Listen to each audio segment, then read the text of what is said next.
It does not make sense that Africa can have so many resources, yet Africa still languishes in poverty. We have banks that we don't own. We have education systems that we don't own. We have curriculums that we never wrote. We have political parties that don't service our own interest as people. We have passports. They don't give us access to other countries. They have access to our countries. We don't have access into their own countries. And that's supposed to be democracy. They have embassies in our own countries, and yet they put the same countries in sanctions. What sort of a system are we talking about if we are to be addressing the issues of African democracy? African democracy is a crippled child who is sitting on a wheelchair, a paraplegic wheelchair. In as much as our countries are claimed to be democratic, they are not free at all.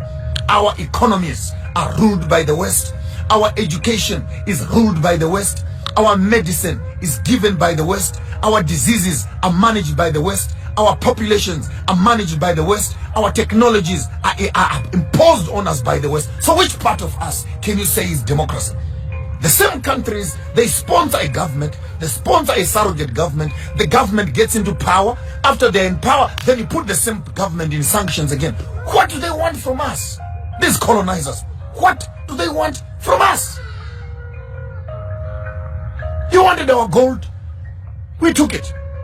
You wanted diamonds, you took it. You want our children and our body parts? You're harvesting. Africa is a harvesting ground of livers and kidneys and hearts. What do you want from us as a people? You took our art. You took our kings. Destroyed our civilization. Up to now, 400 years later, the colonizer is still watching to see how much more he can get away and harvest and pull and rape and take away from the African people. And all this comes under a big umbrella. Africa is going to become a democratic state. But in the midst of democracy, what democracy has been able to do more than anything else, it is to solidify the borders of segregation between nations. The border between Zimbabwe and South Africa, put more fences, put more dogs. The border between Zimbabwe and Mozambique, put more fences, put more dogs. The border between Zimbabwe and Zambia, put more fences, put more dogs. Botswana and Zambia, put more fence, put more dogs. And all these African countries walk around each other in funny little ties, flying around the countries, sitting around United Nations, Africa Union, and we are discussing issues of democracy. The first idea when Africa wants to discuss democracy is how do we restore the African dignity by destroying the borders that separate the African children. My grandmother is Shangaan, Mozambique, on my father's side. My grandmother is Venda, on my mother's side. My father is Karanga, and my grandfather on my mother's side is Ndebele. So how can you put a border in the passport for me, that for me to go and see my grandmother's houses in Mozambique, I need a passport. To go and see my grandmother in South Africa, I need a passport. I must go to Pretoria first, go to Harare. I can cross the river, the Limpopo River. And this is the form of the democratic Africa that our leaders are constipated with. I'll spill the beans as loud as clear. African democracy identifies a few educated, parodic Africans who become political parties. And they talk in cahoots with the funders, the colonizers. They walk into power not to help the African people, but to look after themselves and maintain the system for the colonizer. Insurance companies are in the hands of the colonizer. The banks are in the hands of the colonizer. Manufacturing industries are in the hands of the colonizers. The pharmaceuticals are in the hands of the colonizers. Medicine, clothing in the hands of the colonizers. Technology in the hands of the colonizers. We'll be shocked to discover we are still slaves and servants working for the colonial system. Take note, I'm not insulting any political party, but I want to insult their insensitivity that they walk around and campaign. I am saying this from Nigeria to Uganda to Kenya to Ghana to Zimbabwe to South Africa to Botswana, anywhere in Africa. Tell me one political leader who has made an intentional business of improving and establishing factories for his own people.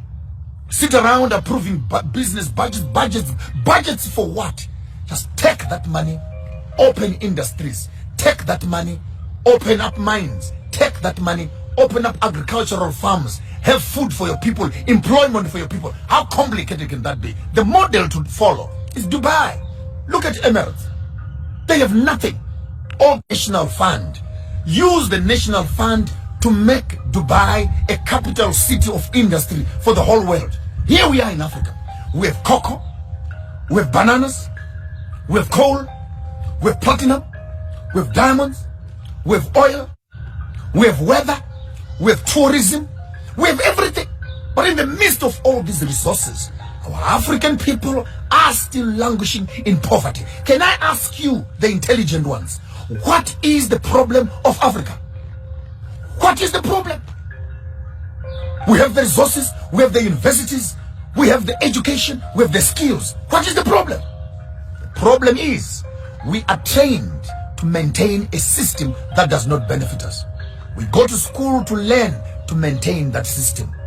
We train our children to look after the system. Our political system has no will at all to empower the local people. It has no will. There's no political party that wants to remove bread from the mouth of the white man. That's a fact. Because all these political leaders are eating with the colonizer. So how can you destabilize a system that is giving you food? So it's the typical state where Uncle Tom kind of boys who now are being told, you are not like them. You are a better black than them. Please, you can eat here. You can sign here. You can own this also and that, and before you notice it, 5 years, 10 years later, our political leaders have just become rubber stamps in government for pushing a European colonized agenda.